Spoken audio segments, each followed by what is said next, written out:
Thanks for getting on to the Monday edition of Hogan's European Outlook. Hope everybody had a good weekend. Looks as if we are seeing a little bit of a drying trend as we progress through the second half of May, with higher pressure becoming a little bit more dominant. It doesn't rule out some shower activity, but certainly not the messy conditions that we've seen through particularly the first half of last week. Looking at the GFS accumulated precipitation anomaly here, this is the upcoming 7-day period. You can see here drier than average across the British Isles and indeed Ireland, the near continent. Also very messy conditions across Italy and the central Mediterranean basin, where we've got an unusually deep area of low pressure that will be kind of drifting out of the Med into the southern half of Europe, and it's going to bring some widespread heavy rainfall, potential flash flooding, as well as strong and damaging wind gusts. Also, believe it or not, could see wind gusts in excess of 100 kilometers per hour in this region of the world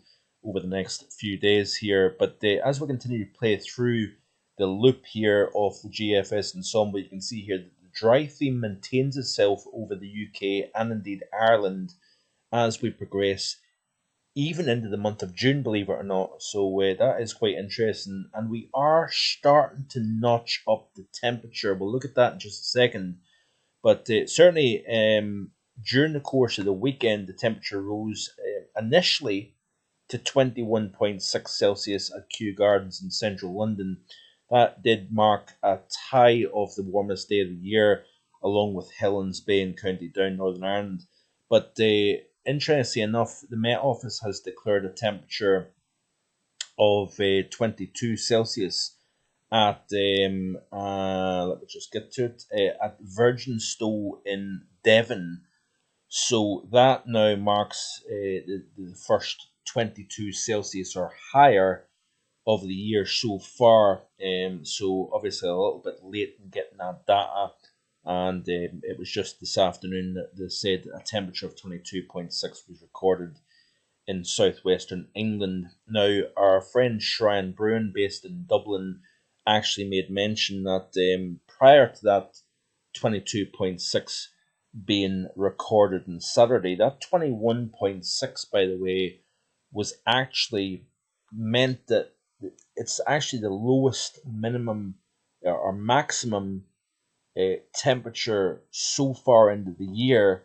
So, for the temperature in the UK to fail to reach 22 Celsius for a UK maximum by the time we reach the middle portion of May, you actually have to go all the way back to 1985 for the last time that occurred. So this kind of anemic spring, if you will, has been quite noteworthy in terms of low, warmest day of the year, so to speak. I hope that makes sense and it's not too much waffle, but I thought that was quite interesting, actually, that fact by Shrine. And but I'm assuming here this 22.6 kind of now blows that out of the water, that fact. But certainly we're not going to get anywhere near this up until at least the upcoming weekend, possibly beyond that, as we've now got, with the passage of a frontal system moving southeastwards and a little bit of a pep up in that, a boundary pushing through the Greater London, southeastern England area. We did see a spell of relatively heavy rainfall moving southwards. So, of course, March, very wet. April, wet. The first half of May, wet. It looks as if this will wind up a rather wet spring, and but it looks as if we also have at least a dry theme through the remainder of the month. Now, high pressure building in from the west, northwesterly or west to northwesterly winds coming around the top of that area of high pressure means that we're seeing the temperatures, ranging from about, say, 12 to about 16, 17 Celsius at best over the next few days anyway, and then we'll gradually start to see the temperatures warming up over the course of the upcoming weekend, I think, or certainly late week anyway. Temperature here at the house actually reached 21.6 back on Saturday. That was the warmest day of the year so far here. And the ECMWF, this is quite interesting. This is the weeklies, and one thing I will note is the fact that, of course, we've had a fairly persistent area of high pressure, blocking high to the north over Scandinavia, lower heights further south. Now, of course, we did have the hot spell, during the month of April, even the first few days of May in the southwest of Europe here. That has really been quite significantly wiped out, actually, with this change in upper air pattern. But as we play through this ECMWF weeklies, this is off weatherbell.com. You can see here what's going on as we progress through the remainder of May. You see here that the high pressure becomes a little bit more dominant yet again across the northern half of the continent.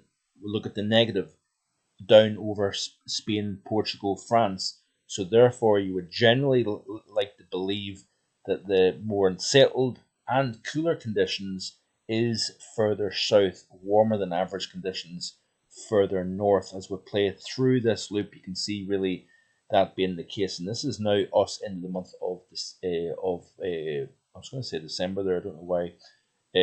But June, you can see here that in the means anyway, that high is kind of to the north with a little bit more neutral to below average heights the further south you go.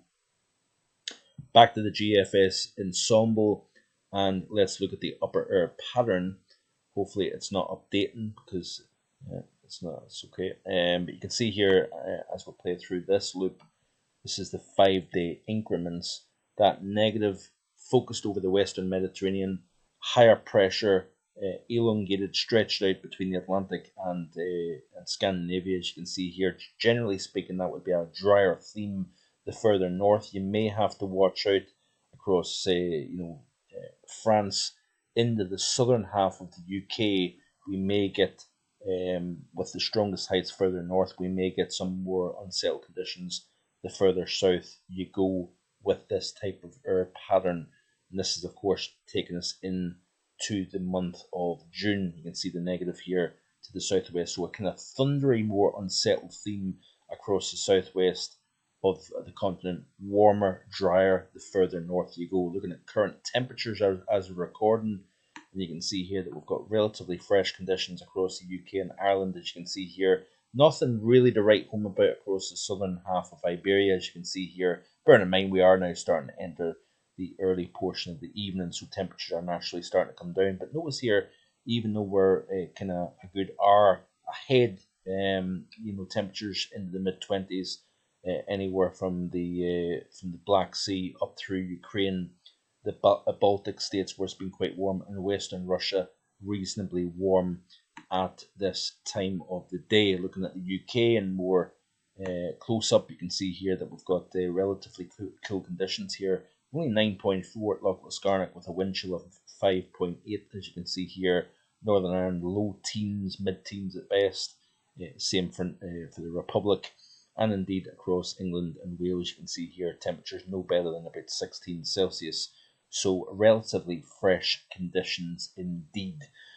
So we will, over the next few days, be looking at the month of June and indeed the summer. Like I say, I am working on the forecast, and that will be released fairly soon, I think, on markvoganweather.com. So stay tuned for that. I do appreciate each and every view, of course.